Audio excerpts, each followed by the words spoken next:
the work that Dana-Farber and Jimmy Fund are doing is so incredible. And I truly feel that they make those toughest times in these people's lives a positive, and they give them the things that they need in order to get through those tough times. And it's the best place in the world. I've heard it described as the best place in the world you never want to be.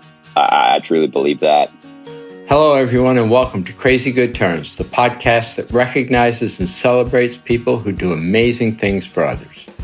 I'm your host, Frank Blake, and today I'm bringing you a story that connects with some of my earliest memories. I grew up in Boston, and if you grow up in Boston and you're a fan of baseball, then you know about the Jimmy Fund. They're the official charity of the Boston Red Sox, so you hear about them at every game. And also, when I was growing up, people would come into movie theaters to collect money for the Jimmy Fund during intermission. In fact, the Jimmy Fund felt like it was everywhere, particularly in the summer. I didn't think about the Jimmy Fund as a crazy good term back then, but I do now. So what is the Jimmy Fund? Well, it supports the work of the Dana-Farber Cancer Institute. The organization's namesake, Dr. Sidney Farber, is often recognized as the father of modern chemotherapy. When I was growing up, the Farber Institute treated children with cancer. That was its purpose, treating children with cancer. And in 1969, the organization became Dana-Farber and began serving adults too.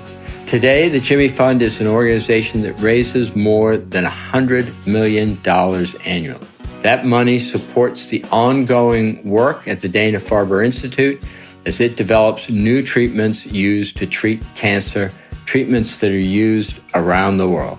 Meanwhile, the fund still partners with the Red Sox in what is now the longest and most successful charity and sports team partnership in history. In this episode, we'll bring you the story of the Jimmy Fund with some help from Brock Holt and Caitlin Fink.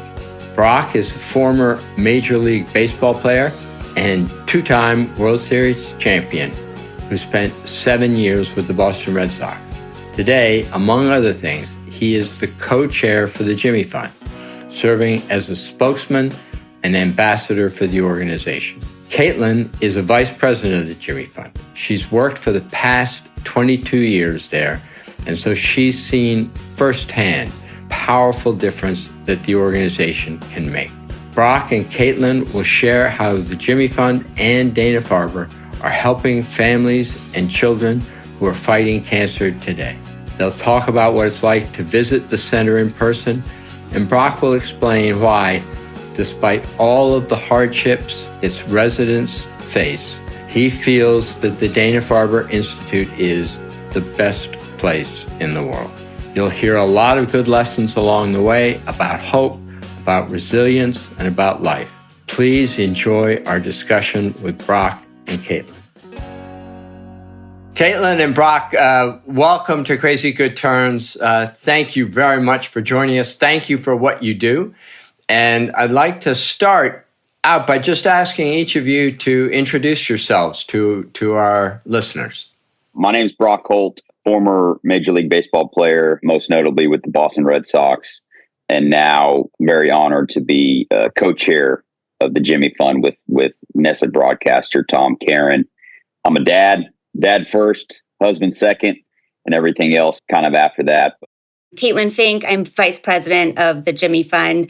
I have been here at Dana-Farber Cancer Institute and the Jimmy Fund for over 20 years, and it has been a privilege and an honor to be able to grow my career here at one organization and be able to see the impact that the Jimmy Fund community can have on cancer care and research, not just here in Boston, but really throughout New England and even worldwide.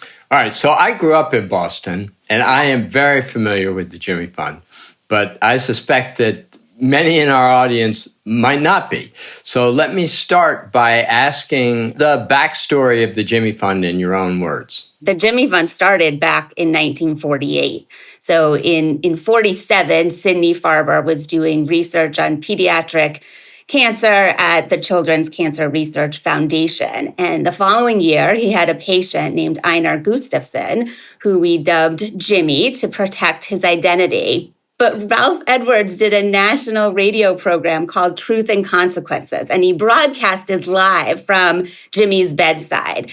Jimmy was a huge Boston Braves fan, and so Ralph had members of the Boston Braves team come and visit Jimmy at the hospital. Time out for those of our listeners. So I come from Boston. I was alive during this period of time, and people may not remember what are now the Atlanta Braves actually started out in Boston. They were the Boston Braves, and then they went to Milwaukee, and then they came to Atlanta. That's right.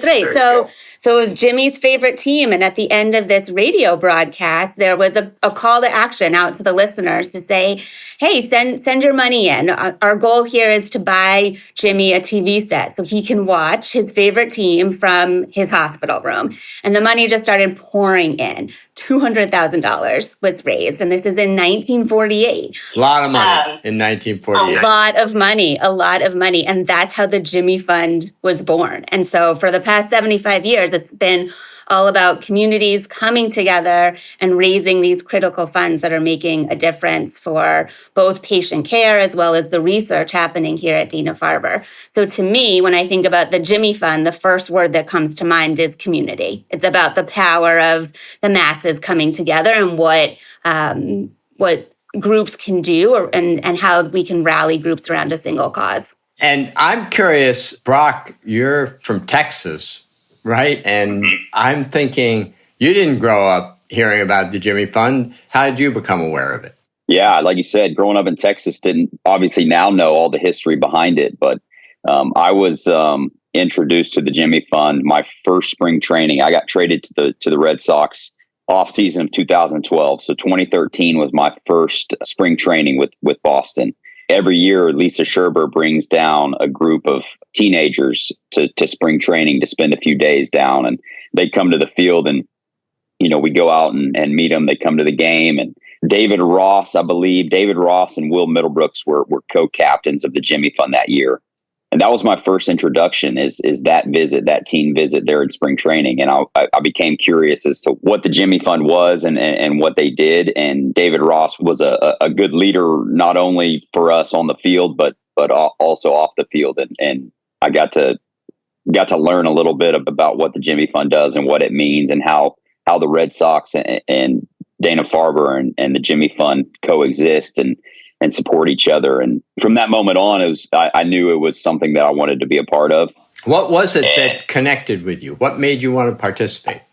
I think, like Caitlin said, the community aspect of it. I've always been a fan. Like, I've always loved kids, right? So for me, the Jimmy Fund, the actual Jimmy Fund clinic where the childhood patients are, that kind of tugged at the heartstrings a little bit. And I wanted to do anything that I could to help out.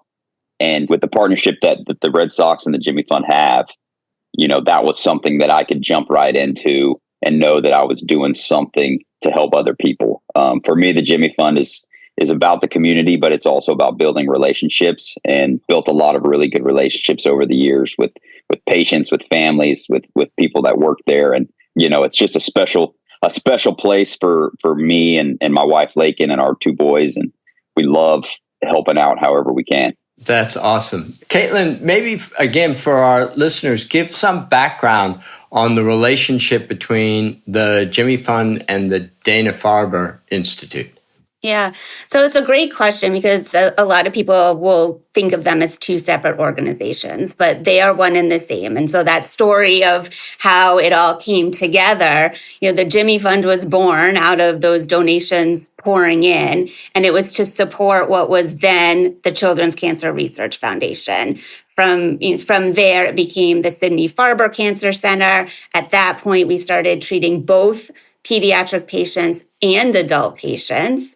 And then it turned into what we now have, the Dana-Farber Cancer Institute. And we continue to treat both patients, both adult and pediatric patients. And so when we think about Dana-Farber and the Jimmy Fund, the simplest way to think about it is the Jimmy Fund is that community of grassroots fundraising initiatives that are supporting the work that's happening at Dana-Farber. So they are always together. They are always connected. It is one organization. And Dr. Farber, who was originally involved here, is, I mean, a giant figure in the field Absolutely. of cancer research and clinical work on cancer. Yeah, absolutely. I mean, Jimmy Einar Gustafsson was a lymphoma patient.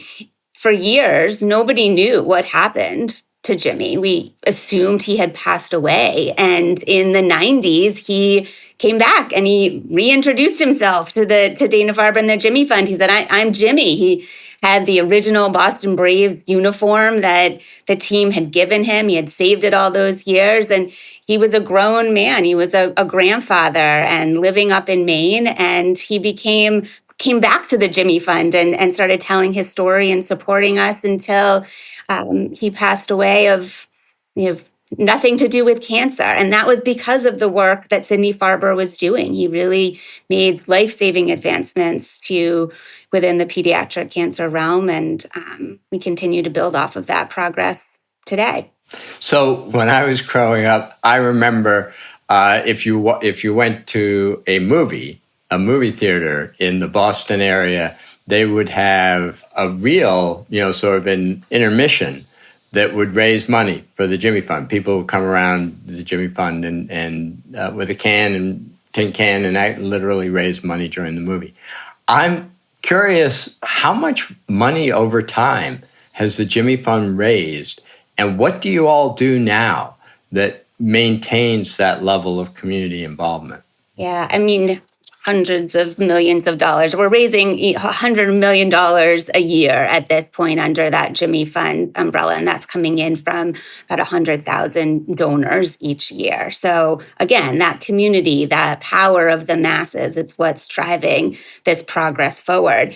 And what I love about the Jimmy Fund is no matter your interest, your passions, your age, where you live, you can get involved. We have so many different events and programs and ways to connect with Dana-Farber and the Jimmy Fund. Brock is a part of our annual WEEI Nesson Jimmy Fund radio telethon every August.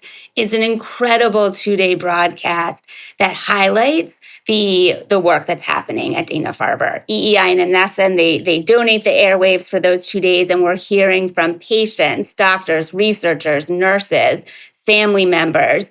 And it's such an incredible way to hear firsthand the impact of the donations you're sending in. And those donations are ranging from anywhere from $1 to last year, we had an incredible $750,000 gift. So $4 million is pouring in from tens of thousands of people over those 2 days. And I think that just is such a testament to the incredible partnerships that we have. This event is held at Fenway Park. We are able to do it because of that Red Sox partnership, as well as our corporate partnerships, and then our partnerships with Red Sox players like Brock and with Tom Holt and with all of our fabulous supporters. So that's a great event for your listeners to tune into if they want to hear more about the impact of supporting Dana-Farber and the Jimmy Fund.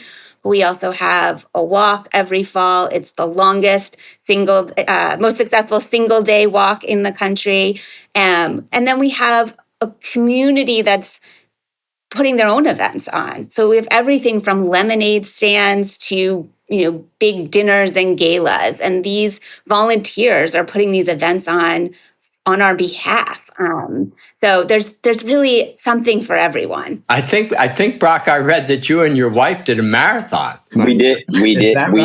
Yes, we did. Unfortunately, that is correct. Why do you say unfortunately? Well, because I had to run a marathon to do it, right? So no, we just, for us, the Dana-Farber and the Jimmy Fund has meant so much to us, and I tell everyone, like, think, everything kind of happens for a reason. And whenever I got traded to Boston, I was in a good position with Pittsburgh. I didn't know that, what getting traded to the Red Sox would mean. There were some big name guys ahead of me that played my positions. So career wise, it at the time didn't seem like a great move for me. But now, that were past it and looking back, it ended up being a great career move. But I honestly believe that I got traded to the Boston Red Sox to be involved in this organization. Wow. And I truly believe that. I was very fortunate to play on some really good teams. You were. You played on some great teams. I have 2 World Series rings because of it.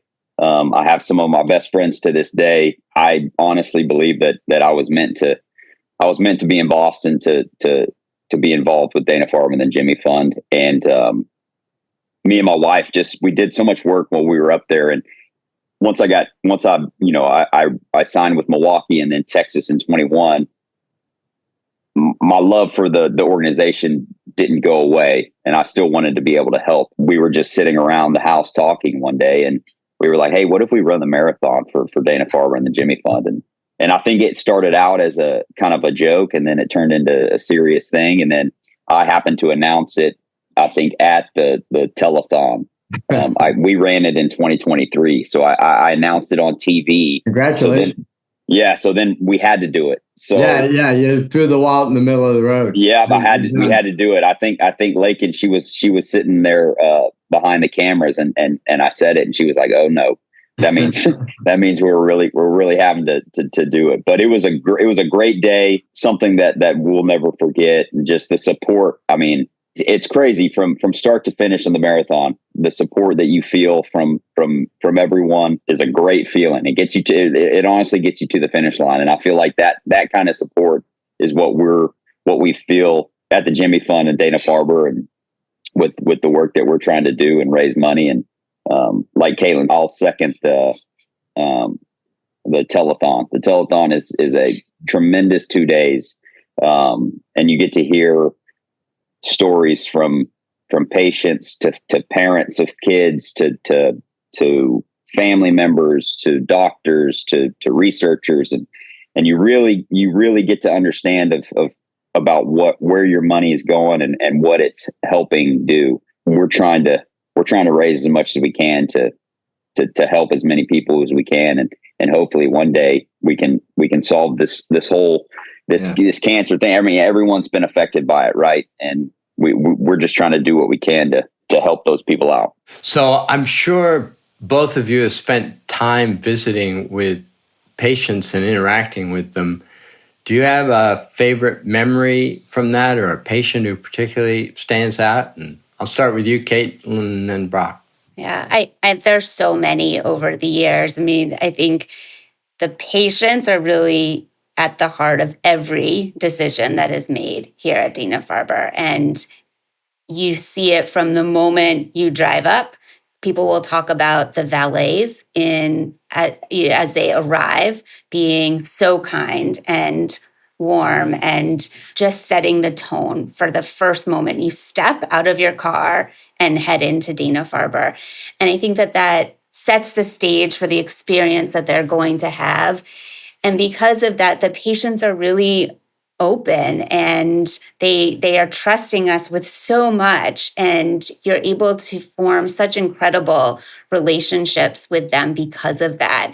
So I don't know that there's one that stands out to me in particular, because they're all so special, and they all take the experience that they're having, and it's amazing that they can turn what everyone would see as the most horrible moment in someone's life and turn it into something good, to turn around and start a walk team, to turn around and share their story on the radio telethon, or to start a golf tournament in memory of a parent. Like the incredible sense of almost pride and commitment to Dana-Farber and the Jimmy Fund from every patient, every family member you meet is just, it's so inspiring. And I know Brock has made really, really amazing connections with a lot of the families that he's met over the years. And I just will also call out, because Brock will be humble in this regard, but he and Lakin were here with the boys last week for our annual Scooper Bowl, which is an all-you-can-eat ice cream festival. And I think, Brock and Lakin are teaching their boys the power of community and the power of what they can do and the difference they can make. And so much of that is really setting up that next generation of supporters to continue the incredible work of the Jimmy Fund that's been happening for so many years. So kudos to Brock and Leakin for all that they're doing with their boys as well. Thank you, Caitlin. That means a lot. We want our boys to know that, you know, they can impact people's lives and help out in a positive way. And I think they had a blast at the Scooper Bowl. Obviously, you know, you get to eat ice cream, but I think they made some good memories. And Griff has a new friend on Fortnite that he met at the clinic. For me, I have fortunately been able to build, like I said earlier in the podcast, that the relationships are an important part to me, and I've gotten to know and build really good relationships with some of the kids that I've met at the clinic and their families, and FaceTime with them, talk to them frequently.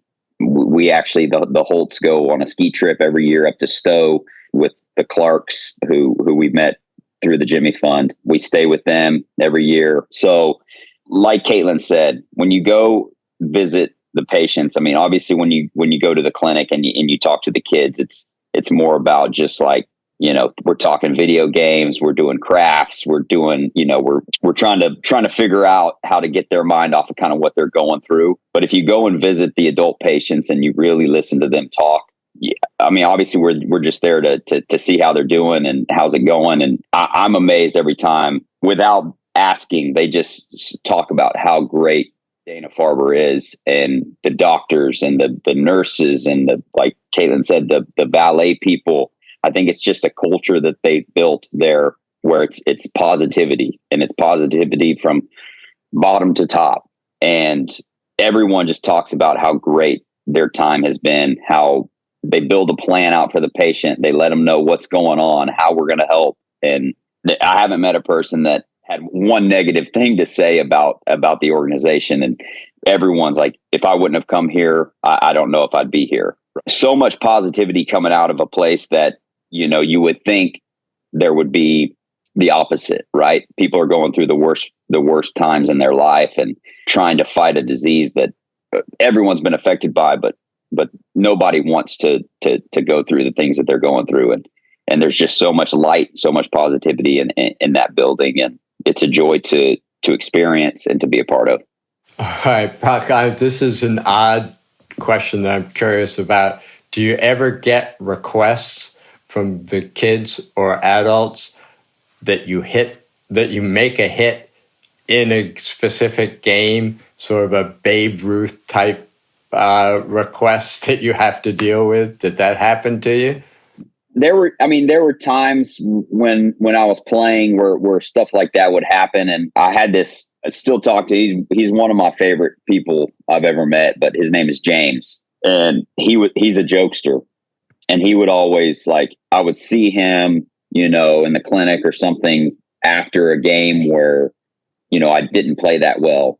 And he would look at me, he would go, Brock, you didn't hit very good last night. Or you didn't, you know, you guys didn't score very many runs, you know? So there were definitely times when that would happen, but, you know, I wanted that, you know, kids would have bracelets or families would have bracelets and we'd wear the bracelets during the game. I'd be like, hey, I'm going to wear this tonight. Make sure you watch. I wrote James's name and my buddy Nixon, who I go skiing with every year up in Stowe. I wrote their names on my batting gloves during the postseason in 2018.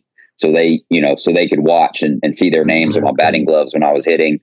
So, you know, fortunately I had a good game. I hit for the cycle in 2018 in the ALCS against the Yankees. And that counts as more than a good game. Yeah, it was a great game. It was a great, Red Sox won, you know, we played well, but those batting gloves with the boys' names on it are in Cooperstown. Oh, that's amazing. That's very cool. We actually went to Cooperstown for my boys' fall break, and I've never been to Cooperstown before. And they pulled the gloves out, and they took my helmet and my batting gloves, and they pulled them out and showed us. So very cool that those are there now. But yeah, things like that happen, but not too often, you know. So we would have a good time with it, though. That's very special. That's amazing. That's a great story. What have you learned about resilience as you've been around these kids and adults?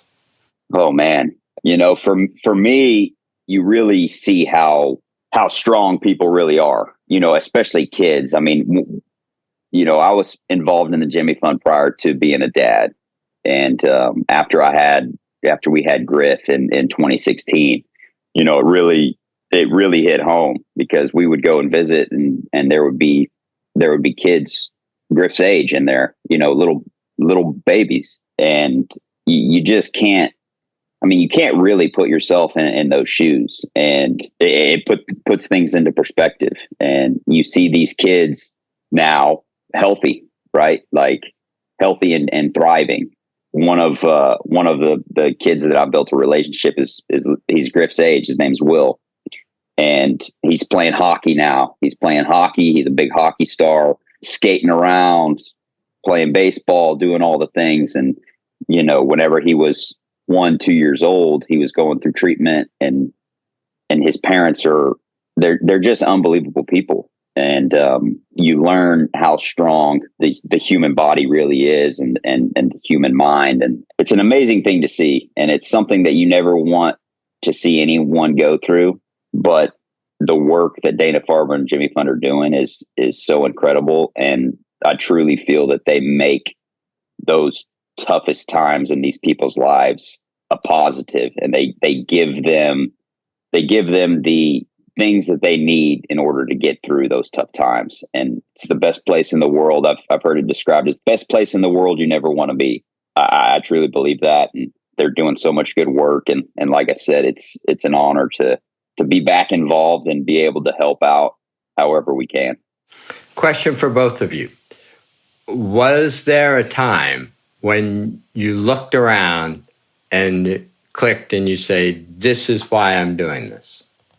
Oh, I feel like that. I feel like that. I feel like that happens every time I go and visit, and every time I'm around the people involved in the events, and the people who come to raise money. And I think it happens every time. And it's just, you look around and you see, everyone's, it's cliche to say, but everyone's pulling on the same rope, right? And we're trying to do the same things. And there's just so much positivity involved in every aspect of this organization that it happens frequently. All the time. It's the small stories that donors will share, the importance of, the little things that just stick out. Again, it's a gift to work here because those instances happen on a daily basis. All right, so I ask everyone who appears on Crazy Good Turns, so I ask each of you, who has done a crazy good turn for you in your life? Not necessarily related to the Jimmy Fund, just in your life, who's done a crazy good turn for you? Caitlin, start with you. So I come from a family that has a long history of cancer, a lot of cancer in the family. And growing up, my mom would always say, someday, Caitlin, you're going to find a cure for cancer.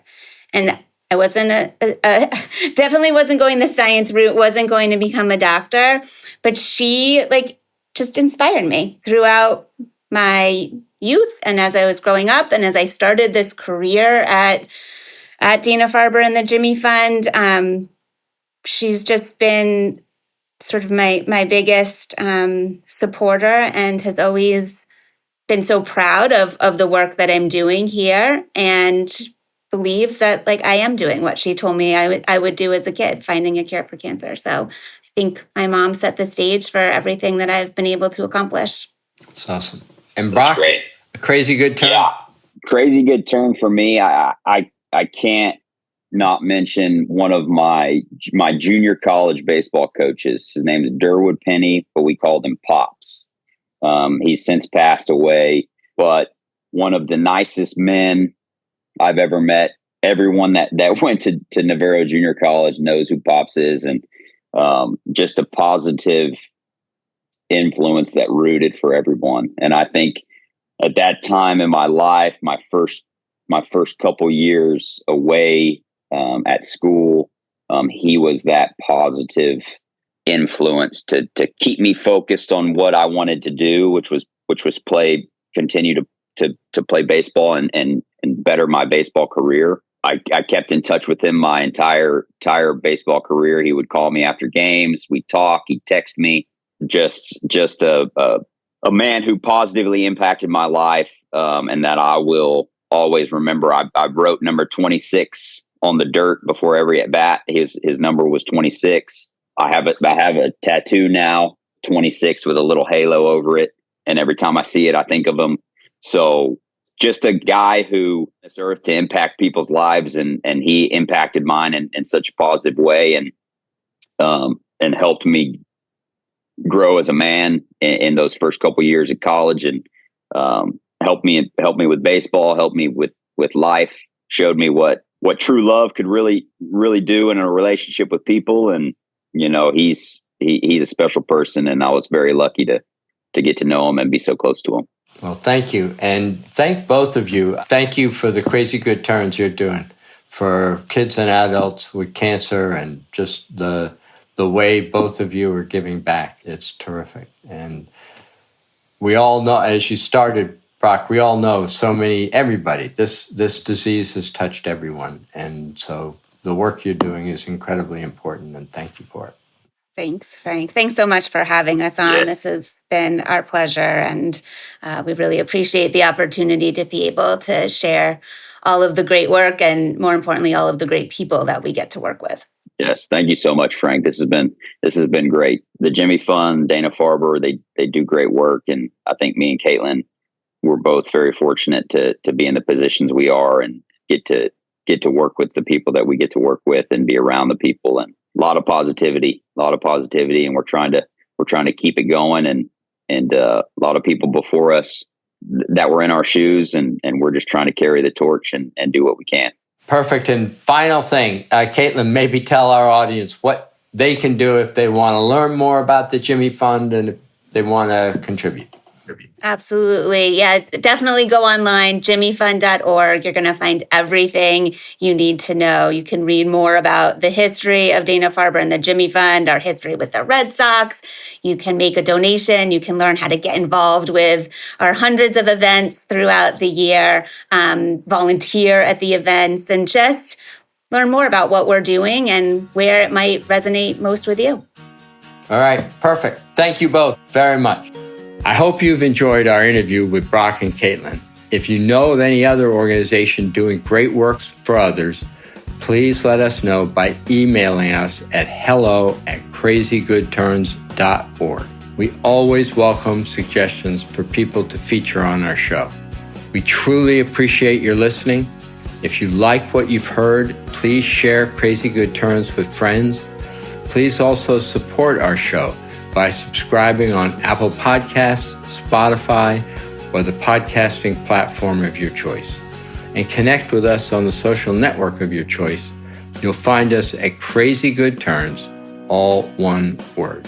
As always, I want to thank the team that makes Crazy Good Turns possible. Our producers, Brian Sabin and Megan Hanlon. Editing and mixing by Score, and Leslie Nunn for keeping this operation going forward. Lastly, I want to express my gratitude to you, our listeners, for being part of a community that celebrates people who do good things for others. Your giving of your time to listen to these interviews and acknowledge these good deeds, I think is a crazy good turn of its own. So thank you for your help. I look forward to seeing you again for our next episode when we celebrate another crazy good turn.